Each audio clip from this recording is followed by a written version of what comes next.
vocês podem ter percebido, hoje a aula será ligeiramente diferente das demais. Nós faremos uma breve jornada pela história da música, conhecendo os principais eventos e os principais compositores de cada período. Alguns podem estar se perguntando, mas professor, o que isso tem a ver com a nossa aula de canto? Pois eu digo, o canto coral e a música vocal, no geral, são alguns dos motores mais importantes para as transformações na música que ocorrerão desde a Idade Média até o século XVIII e a mais além.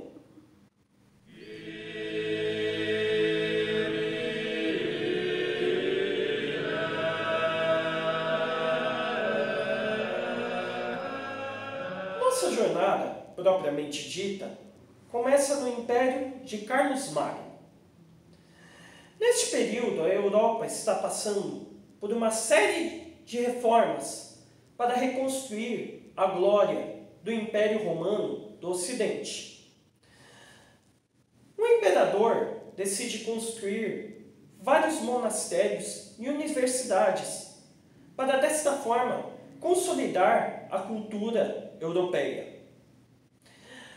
A Igreja também acompanha estes fenômenos e, para se unificar, começa a criar uma liturgia coesa. Para acompanhar essa liturgia, uma série de cantos é compilada. Essa compilação é chamada hoje de canto gregoriano. Apesar de atribuída ao Papa Gregório, esse tipo de canto só vai ser criado 150 anos depois da morte dele. Esses são os primeiros esforços para criar uma notação musical, ainda que seja apenas das letras destas músicas.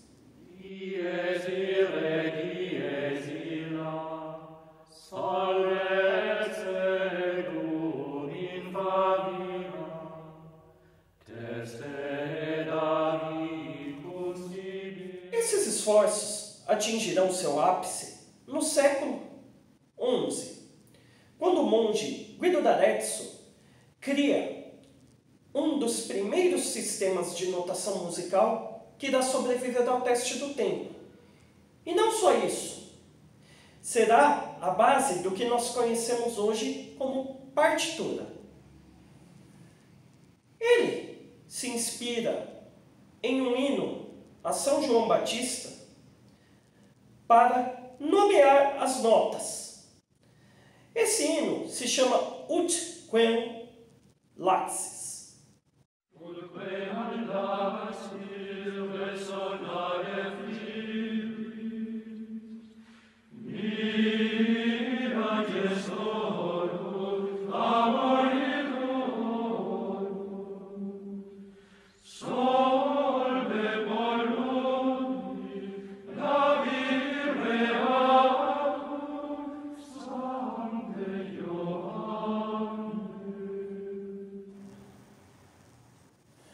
D'Arezzo também é atribuída a criação das claves musicais, que indicam as alturas das notas. Antes dele, existiam algumas notações, que ainda são indecifradas hoje, mas que se suspeita que indiquem apenas os movimentos das vozes, e não alturas das notas propriamente ditas. É graças a essas criações de Guido que novas experimentações podem ser feitas, que levam à criação de práticas e formas. Uma delas irá revolucionar a música, a polifonia.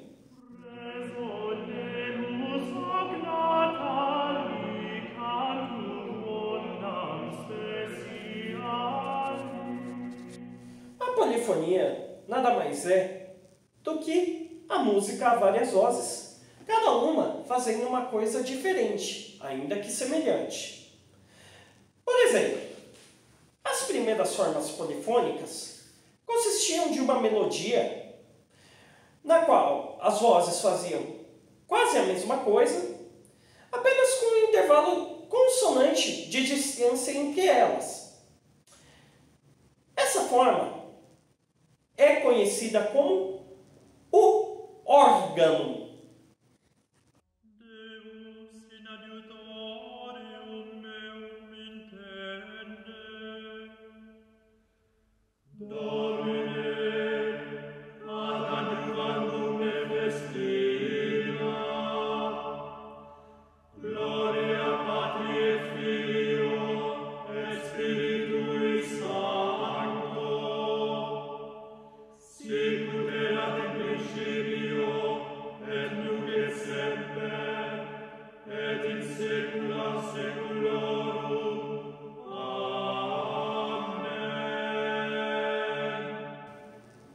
Esta forma, porém, vai se tornando cada vez mais complexa e vários tipos de órgão começam a surgir.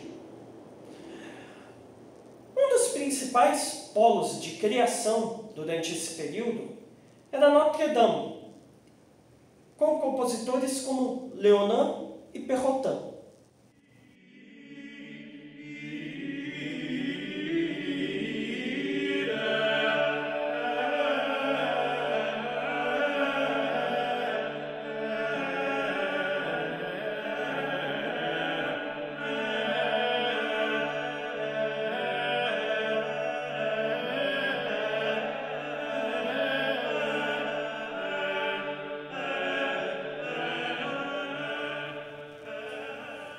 A complexidade dessas músicas começa a se tornar tão grande que, em alguns casos, elas começam a usar 2 ou 3 textos ao mesmo tempo.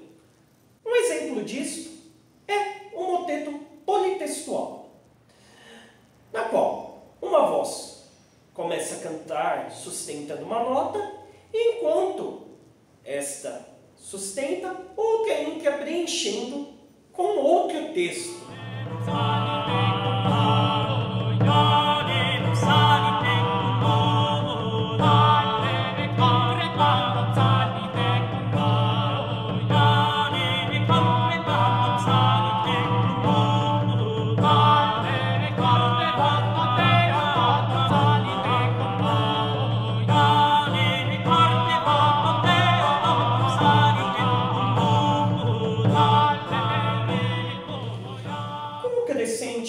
Pensamento humanista do fim da Idade Média, as universidades começam a se abrir para leigos nobres. Desta forma, os pensamentos que eram reservados aos religiosos começam a se infiltrar nas esferas seculares. Um destes pensamentos é a polifonia. Usando um moteto como forma de trabalhar textos primeiramente profanos, entrelaçando estes a textos sacros e, eventualmente, descartando a faceta sacra, os compositores do final da Idade Média começam a levar a polifonia para a música profana. Compositores como Guillaume de Machaut, Philippe de Vitry e Guillaume Dufay.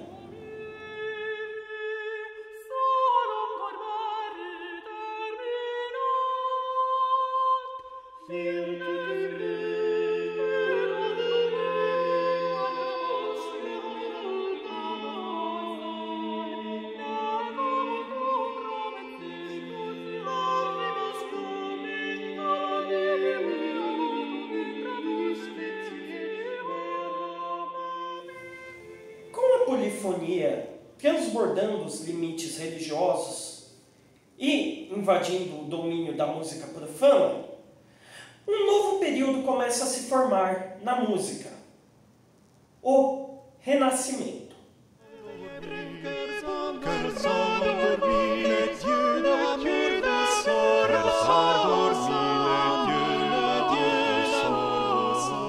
A abertura abertura das universidades foi fundamental para que a polifonia se expandisse para as esferas seculares. As cortes agora contavam com compositores que lá estudavam e traziam os mais recentes desenvolvimentos da música. Além disso, a rivalidade entre as diferentes cortes do Renascimento fazia com que estas investissem mais e mais em seus compositores, que agora não precisavam cumprir outras funções dentro da corte, apenas a de músico. Alguns dos músicos beneficiados por essas mudanças foram Guilherme Dufay, Johannes Ockeghem e Josquin des Prez.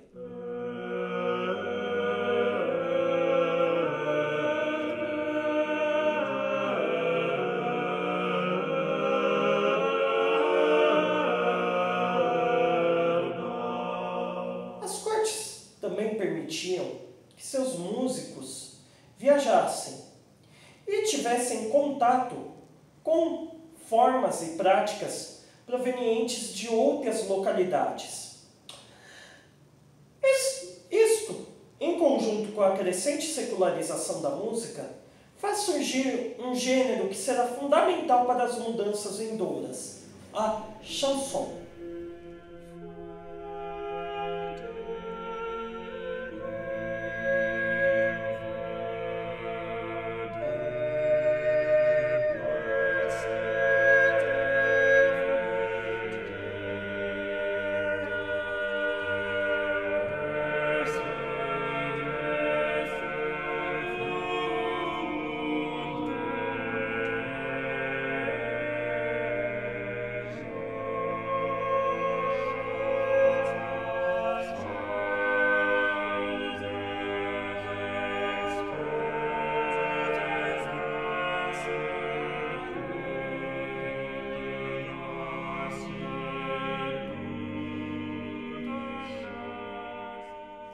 A chanson impulsiona consideravelmente o desenvolvimento da polifonia, por seu estilo de contraponto.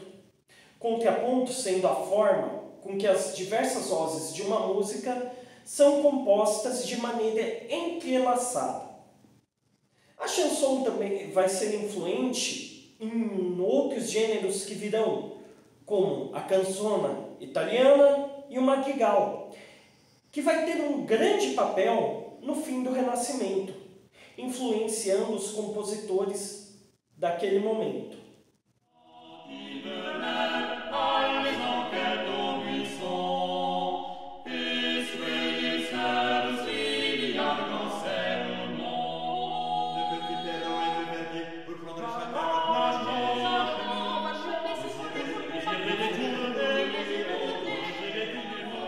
Neste período, também começa a se consolidar a presença de instrumentos escritos de maneira independente dentro de uma música. Anteriormente, na Idade Média, ao que tudo indica, nas músicas que continham instrumentos e vozes, os instrumentos estavam subservientes às vozes. Por sua vez, agora, os instrumentos começam a tomar uma função independente dentro da música.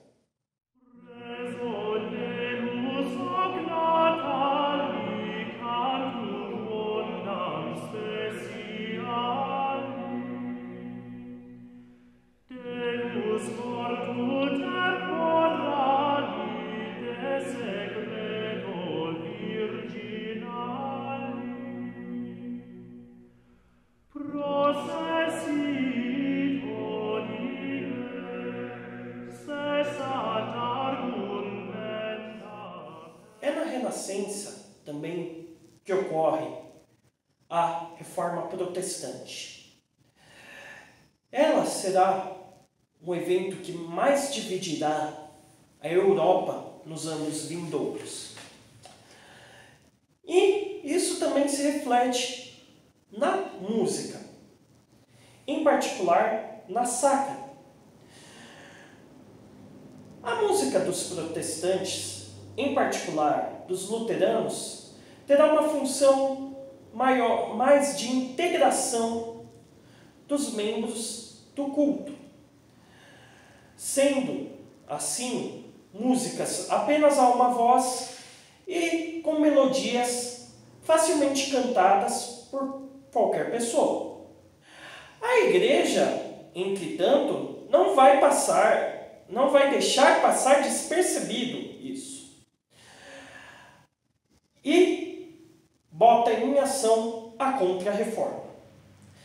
A Contra-Reforma também afeta a música sacra.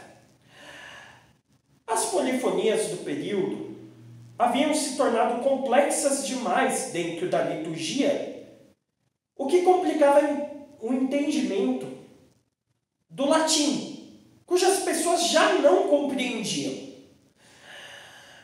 O resultado é que a igreja força as polifonias a se tornarem mais coesas. Dessa forma, os compositores vão se voltar ainda mais à música profana para suas experimentações, pois nessa não há nenhum limite para o que eles possam fazer.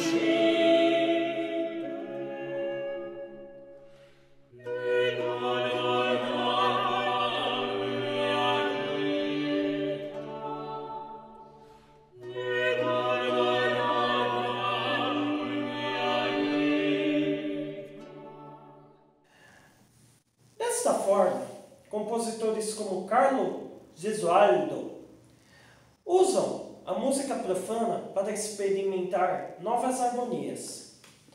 A harmonia é a relação entre as diferentes vozes e os acordes que elas formam. Além disso, a harmonia tradicional do período começa a se consolidar ao redor de dois modos, jônio e eólio, que vão se tornar o que nós conhecemos hoje como as escalas maiores e menores, respectivamente.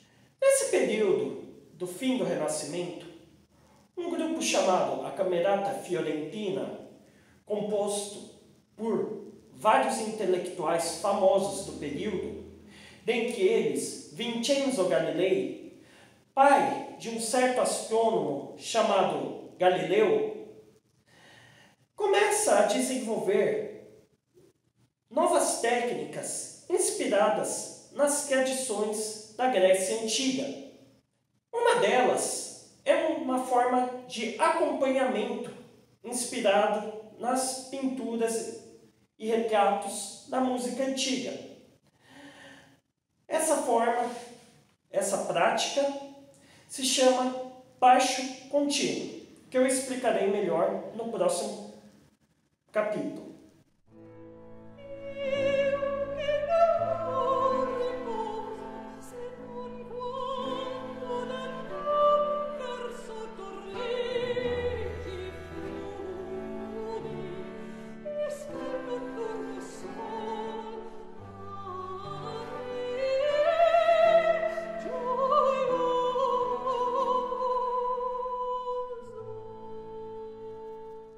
Contínuo será fundamental para o desenvolvimento do próximo período da música. Mas além dele, existe uma outra invenção da Camerata Fiorentina, também inspirados nas tradições gregas, no caso, os grandes épicos e dramas, que irá revolucionar as formas de fazer musical. Esta invenção é a ópera. Apesar dessas criações serem atribuídas à Camerata Fiorentina, quem consolidará ambas como as bases do novo período, será um compositor chamado Cláudio Monteverdi.